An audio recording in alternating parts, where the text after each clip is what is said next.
Hello, this is Mick Moss, and I've returned to help you get to sleep again with another commentary track, this time for the 10th anniversary re-release of the 2007 album Leaving Eden, because you've all missed my sexy voice. Now, in contrast to the commentary track that I did for the Judas Table, I am gonna let my natural Liverpool accent come through, just a little bit. But don't worry, if you can't understand what I'm saying, just switch on the subtitles. First up, Redemption. This song is about taking back control of your own happiness by forgiving yourself for your fuck-ups. Who lifts the sin from the man? Well, if you haven't got religion to take your guilt away for you, then you are gonna have to find the strength to do it yourself. And here's a hint. Do it sooner rather than later. Life's fucking short. Leaving Eden is the first album that I'd write, record and manage alone after the departure of my ex-partner Duncan Patterson. And it's by sheer coincidence, not by design, that the album opens with the lyric, "I should take what's left of this for myself."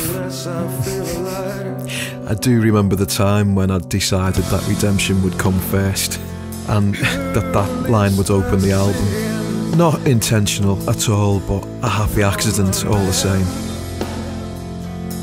Back to Duncan's departure, and jumping straight in really, because I've got less than 48 minutes to tell you the entire history of man.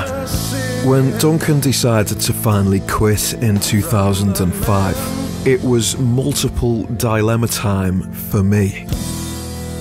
At that point, my half of Antimatter represented, to me, the sum of my entire life's work, as it was at that point 10 years since I'd formed my original solo project in August '95. And that was the direct forefather to Antimatter.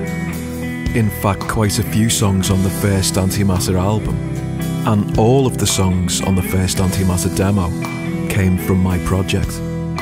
So by 2005, it's fair to say that I'd been working at that music for 10 years.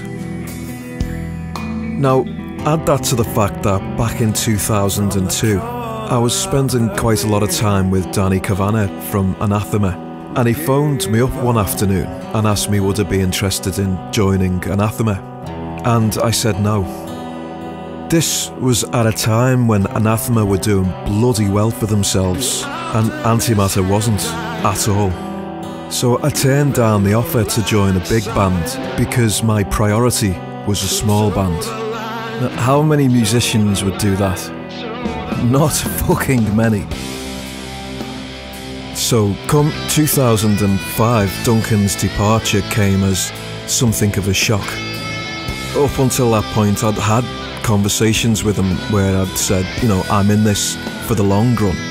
And of course he's allowed to change his mind and make whatever decision he wants in life. We only get one life. But then I had to make a decision. Carry on, or spiritually disconnect myself from my own discography. Wow, tough choice. But you know, sarcasm aside, I didn't take the decision lightly. In fact, I struggled with it for a long time. I was depressed, I had not much personal confidence, and let's be honest, I was the underdog. And I'd watched since day one as Antimatter got boxed into a fucking corner with rather specific promotion, to a point that I was convinced nobody would accept an Antimatter that did not contain a Duncan Patterson ex-Anathema. And in my naivety, although I had co-owned the name Antimatter since day one, I actually didn't know it at the time, so I was worrying about that as well. And it's even more ironic when you consider the fact that since Duncan left, I was the sole owner of the name, and I still didn't know it, and I was worried whether it was even ethical that I continue using it. I want to go back in time and punch myself, I really do. But like I say, I was naive, and you learn things in this business as you go along. So after all that ridiculous fucking worry, what actually made my mind up to continue was the fact that there was one album left on the Antimatter contract, and I had one Antimatter album, Leaving Eden, already written. I just took that as a cosmic sign. The album had been in my head for a few years. Because I'd written that many Antimatter songs in the past, I had to leave a huge amount of material off the first 3 albums.